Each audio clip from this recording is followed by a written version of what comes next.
Hello everyone, welcome back to the channel.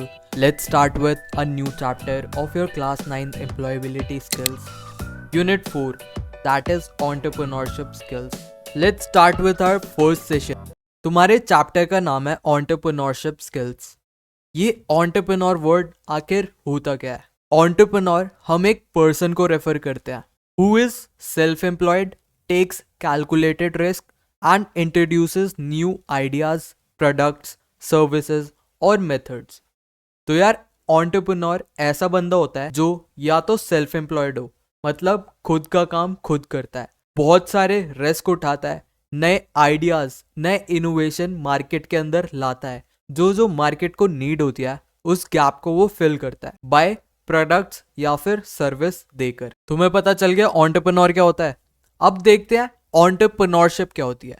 The process of developing a business plan, launching and running a business using innovation to meet customer needs and earn profit.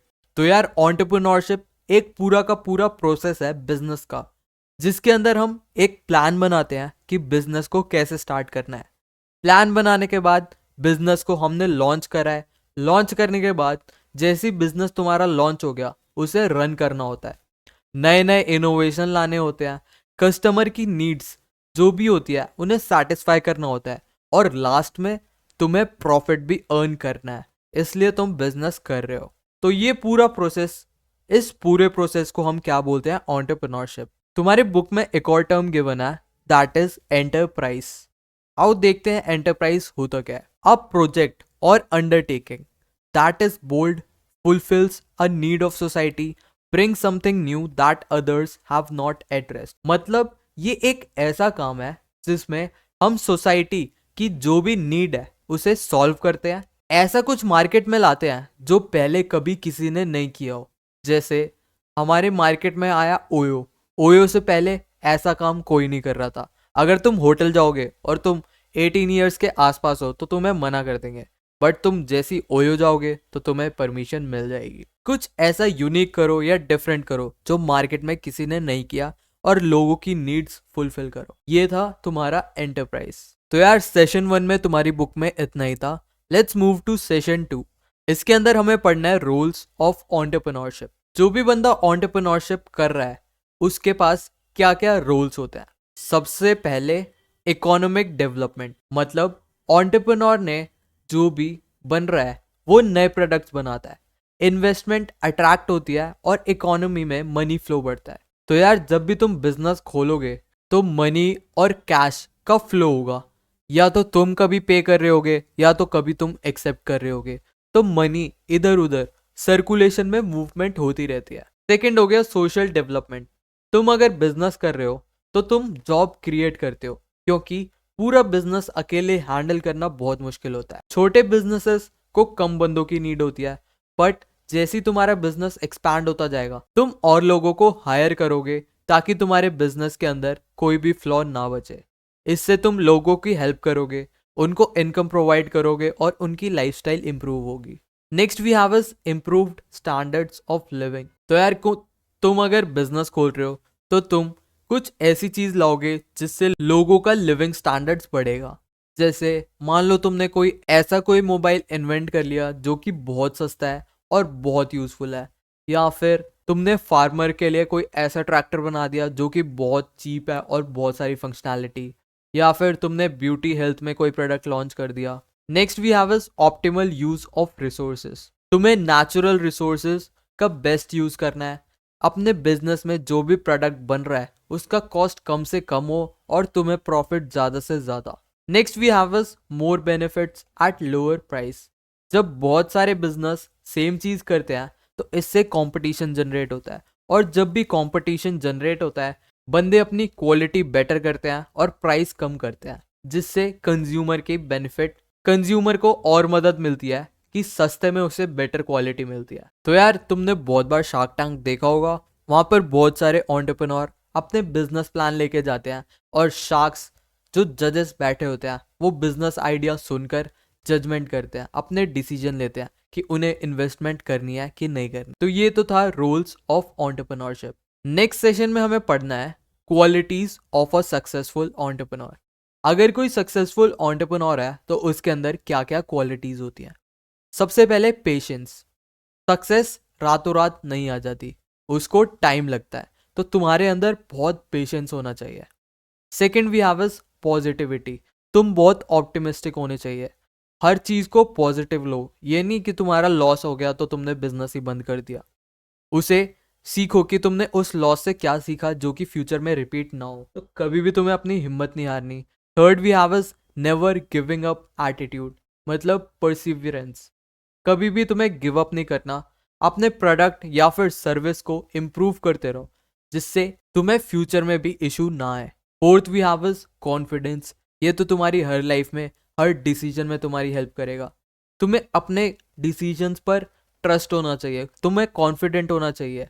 Customer से अगर बात कर रहे हो तब भी तुम्हें confident होना चाहिए। Next we have is trial and error. तुम्हें नए नए आइडियाज ट्राई करने चाहिए, हमेशा रिस्क लेना चाहिए। अपनी पुरानी गलतियों से सीखो और नई जो भी तुम अटेम्प्ट करने वाले हो उन्हें इम्प्रूव करने का सोचो। Sixth we have is creativity and innovation. तो यार जितनी भी प्रॉब्लम्स तुम्हारे ऊपर आई है कभी ना कभी, उनके अंदर भी अपॉर्चुनिटीज ढूंढो।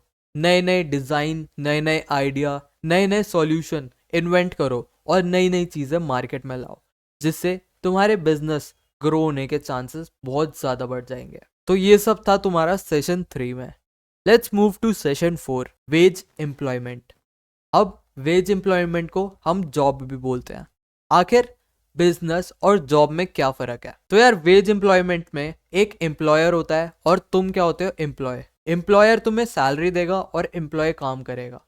अब तुम किसी के यहाँ जॉब करने जाओगे तो रिस्क बहुत कम है, तुम्हें फर्क नहीं पड़ेगा कि बिजनेस चल भी रहा है कि नहीं, तुम्हें बस अपना काम करना है। तुम कितनी देर वहां पे काम करोगे वो तुम्हारे कॉन्ट्रैक्ट पे लिखा होगा।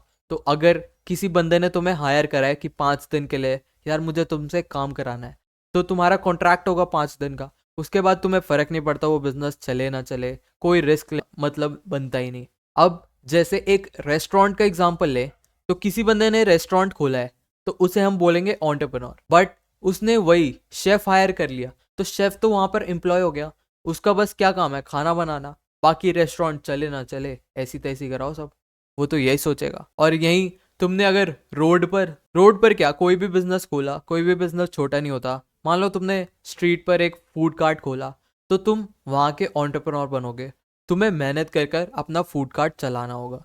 So this is what veg employment is. आओ दोनों में डिफरेंस भी देख लेते हैं। वेज एम्प्लॉयमेंट, इसमें तुम दूसरों के लिए काम करते हो, बट एंटरप्रेन्योरशिप में तुम खुद के बॉस होते हो। वेज एम्प्लॉयमेंट में तुम दूसरों के ऑर्डर फॉलो करते हो, बट इसके अंदर तुम अपने खुद प्लान्स बनाते हो तुम्हें क्या क्या करना है। रूटीन जॉब, तुम्हें फिक्स टाइम पे ऑफिस जाना होता है, काम करना होता है, वापस आना होता है।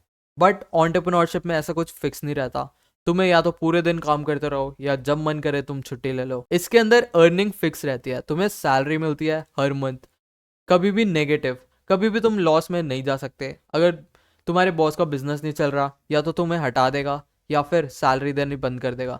बट एंटरप्रेन्योरशिप बहुत बार लॉस में भी जाते हैं, बहुत हद से ज़्यादा लॉस में, बट धीरे धीरे उन्हें ओवरकम कर लेते हैं। अब वेज एम्प्लॉयमेंट में कोई वेल्थ क्रिएट नहीं होती, तो ये जीडीपी में भी कंट्रीब्यूट नहीं करते। बट मान लो तुमने कोई ऐसा बिजनेस लॉन्च करा कि बाहर की कंट्रीज तुम्हारा प्रोडक्ट बाय कर रही है, तो बाहर का पैसा अपने कंट्री में आ रहा है, तो तुम जीडीपी में भी कंट्रीब्यूट करोगे। तो अपने लाइफ में बेस्ट ट्राई करना कि तुम कोई ना कोई बिजनेस या फिर स्टार्टअप खोल पाओ, जिससे तुम अपने कंट्री की तो हेल्प करोगे ही, साथ में और लोगों को भी एम्प्लॉयमेंट देके उनका भी भला करोगे। क्या बोल रहे हो भैया, पहले हमें तो जॉब मिले या सुन।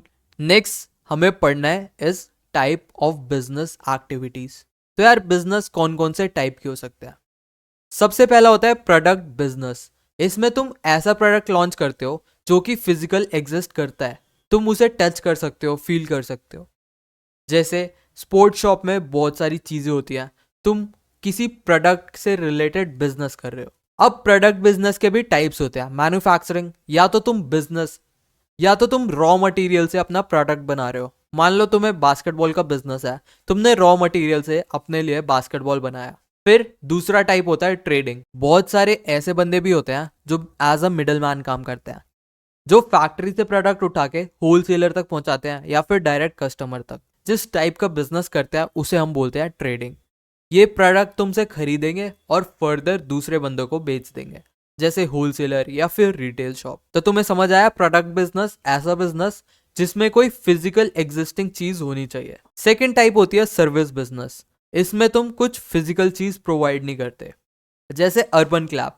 वहां पे तुम लोगों को पैसे देते हो और लोग तुम्हारी सर्विस कर कर जाते हैं। सर्विस कैसी भी हो सकती है, जैसे मान लो तुम्हें अपना फ्रिज ठीक कराना है या फिर ओवन ठीक कराना है। इसमें कोई भी फिजिकल चीज का एक्सचेंज नहीं होता, इसलिए हम इसे बोलते हैं सर्विस बिजनेस। जैसे कोचिंग, तुम्हारे टीचर जिस टाइप का बिजनेस करते हैं उसे हम बोलते हैं सर्विस, क्योंकि वो तुमसे पैसे ले रहे हैं और तुम्हें पढ़ा रहे हैं। बट मैं तो फ्री में पढ़ा रहा हूँ ना, तो सब्सक्राइब कर देना। Next we have is hybrid business. जब इन दोनों का मिक्सचर हो किसी बिजनेस में तो उसे हम क्या बोलेंगे, हाइब्रिड बिजनेस। जैसे बहुत सारी स्पोर्ट्स एकेडमी होती है, वहां पर वो तुम्हें सर्विस भी प्रोवाइड करेंगे, जैसे क्रिकेट सिखाएंगे, बट प्रोडक्ट भी बेचेंगे। जैसे भाई ये वाला बैट खरीद ले, इससे तेरी बैटिंग बहुत अच्छी हो जाएगी। बैटिंग अच्छी हो ना हो, उसे कमीशन जरूर मिल जाएगा। तो ये तो थे टाइप ऑफ बिजनेस जो तुम्हें तुम्हारी बुक में मेंशन्ड है। नेक्स्ट हमें पढ़ना है प्रोडक्ट और सर्विस के बीच में क्या डिफरेंस है। तो सबसे पहला फीचर, सीन या टच। हम प्रोडक्ट के अंदर टच और देख सकते हैं, बट सर्विस के अंदर नहीं। स्टोर्ड, क्या हम चीजें स्टोर कर सकते हैं? प्रोडक्ट के केस में कर सकते हैं, बट सर्विस के केस में नहीं। क्या चीजें ट्रांसपोर्ट कर सकते हैं? प्रोडक्ट बेस्ड बिजनेस में कर सकते हैं, क्योंकि हमारे पास कोई फिजिकल चीज एग्जिस्ट करती है, बट सर्विस को ट्रांसपोर्ट नहीं कर सकते। अब प्रोडक्ट की क्वालिटी और क्वांटिटी हम मेजर कर सकते हैं, तो मोस्टली सेम रहती है, बट सर्विस वेरी कर सकती है। मान लो किसी टीचर का मूड अच्छा है तो उसने बहुत अच्छा पढ़ा दिया, और अगर बहुत गंदा है तो वो बिना पढ़ाए क्लास से निकल गया। अब प्रोडक्ट बेस में हम पेमेंट किसके लिए देते हैं? फाइनल गुड के लिए, जो भी हमें चीज मिलती है। और सर्विस बेस्ड में कि बंदा कितना एक्सपीरियंस है, उसके बेसिस पे उसे पेमेंट देते हैं। जैसे ज्यादा एक्सपीरियंस टीचरों की ज्यादा अच्छी सैलरी होती है। तो ये तो था difference between product based business and service based business. एक और छोटा सा टॉपिक तुम्हारे बुक में गिवन है, is steps in starting a business. एक बिजनेस को स्टार्ट करने के लिए क्या क्या स्टेप्स नीडेड होते हैं। तो first we have is idea. सबसे पहले तुम्हारे दिमाग में आइडिया आना चाहिए कि मार्केट को क्या रिक्वायरमेंट है, क्या क्या नीड है, किस चीज का तुम्हें बिजनेस स्टार्ट करना है। सेकंड वी हैव इज, तुम्हारे पास आइडिया आ गया, अब तुम्हारे पास पैसे होने चाहिए बिजनेस स्टार्ट करने के लिए। भले ही कम हो, बट पैसे तो नीडेड है अगर तुम बिजनेस स्टार्ट कर रहे हो। थर्ड हो गया अंडरस्टैंड कस्टमर नीड। जो भी तुम्हारे फ्यूचर में कस्टमर होने वाले हैं, उन्हें क्या क्या प्रॉब्लम्स आने वाली है, उन्हें क्या क्या चीजों की जरूरत पड़ेगी, उन सबको समझ के अपने माइंड और बिजनेस में इम्प्लीमेंट करो। नेक्स्ट वी हैव, जो भी तुम प्रोडक्ट या फिर सर्विस लॉन्च करोगे उसे टाइम टू टाइम इम्प्रूव करते रहो, ताकि तुम मार्केट के अंदर सरवाइव कर। तो ये सारे थे steps in starting a business, और इसी के साथ तुम्हारा पूरा का पूरा चैप्टर खत्म होता है। तुम्हारी टेक्स्ट बुक में जितने भी इंपॉर्टेंट टॉपिक्स थे हमने सारे अच्छे से कवर कर लिए। बाकी इस वीडियो और लेक्चर के नोट्स तुम्हें फ्री ऑफ कॉस्ट डिस्क्रिप्शन में मिल जाएंगे। So see you guys in the very next video. Thank you for watching.